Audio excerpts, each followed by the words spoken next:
Alamin na natin ngayon ang update sa bagyong Ulysses mula kay Pag-asa weather forecaster Benison Estareja. Magandang hapon po, Mr. Estareja.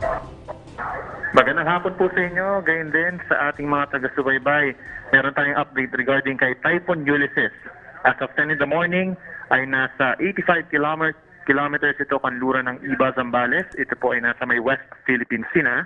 Taglay pa rin ang hangin na 130 kilometers per hour near the center at may gustiness hanggang 200 kilometers per hour. Ito ay kumikilos westward or pakanluran palayo sa ating bansa sa bilis na 25 mph. Base po sa pinakauling trakang Pag-asa ay inaasahan pa rin na magiging typhoon ito or mananatili bilang isang malakas na bagyo habang binabagtas ang West Philippine Sea.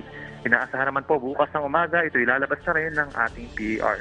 Sa ngayon po, nakataas pa rin ang Tropical Cyclone Wind Signal number 3 dito sa western portion of Pangasinan, ganyan sa Zambales, Bataan, Tarlac at Pampanga.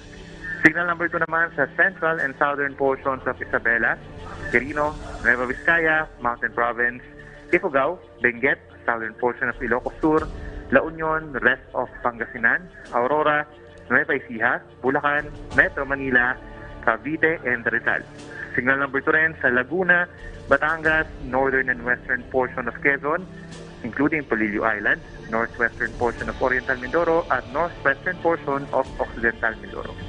Signal number 1 naman sa rest of Isabela, Kalinga, Abra, rest of Ilocos Sur, rest of northern portion of Oriental Mindoro, sa dito ng bahagi pa ng northern Occidental Mindoro, at central portion of Quezon. Inaasahan po natin sa ngayong hapon hanggang gabi ay pabawas ng pabawas po yung ating mga wind signal or mas magiging minimal or mas kukunti na yung magiging impact ng malakas na hangin sa ating bansa dito sa Luzon in particular.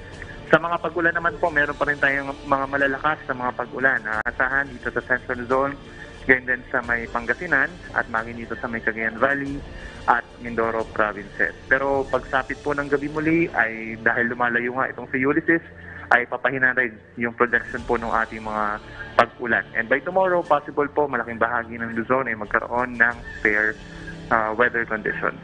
At ang next update natin regarding po kay Ulysses ay maya-maya lamang alas 2 ng hapon.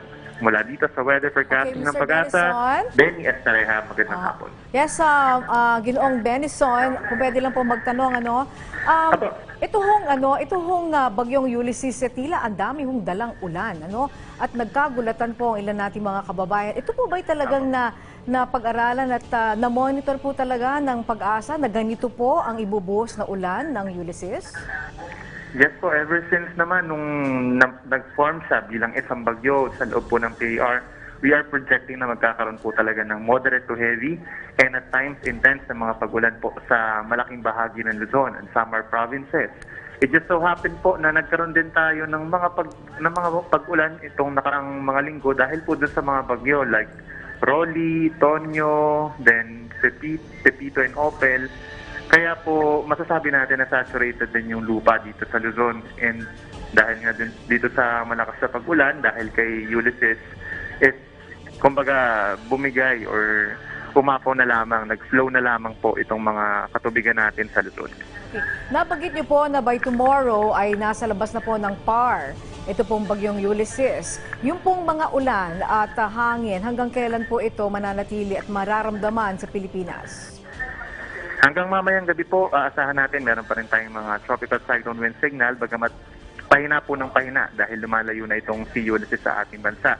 Sa ulan din po, same din. Halos magkakaroon na lamang tayo ng light to moderate rains pagsapit ng gabi dito sa western section of Luzon. Then by tomorrow po ay fair weather conditions dito sa mga dinaanan such as Bicol Region, Calabarzon, and Mimaropa, may mga sunny periods na rin po in Metro Manila. Okay, and finally po, pwede niyo po ba kami i-update sa lagay po ng mga dam at sa pagpapakawala po ng tubig sa mga dam natin? Yung conditions po ng mga dam natin is karamihan po sa kanila ay malapit na dun sa normal high water level or dun sa spilling level na tinatawag. Itong Angat Dam is nagkaroon ng, actually, humigit siya ng 1 metro dun po sa normal high water level natin. Pero yung update kung magpapakawala po ba sila ng dams, doon po sa flood forecasting section po na sila yung may info po regarding doon. Sige po. Okay, maraming salamat po sa inyo, Ginoong Benison Estareja ng Pag-asa DOST.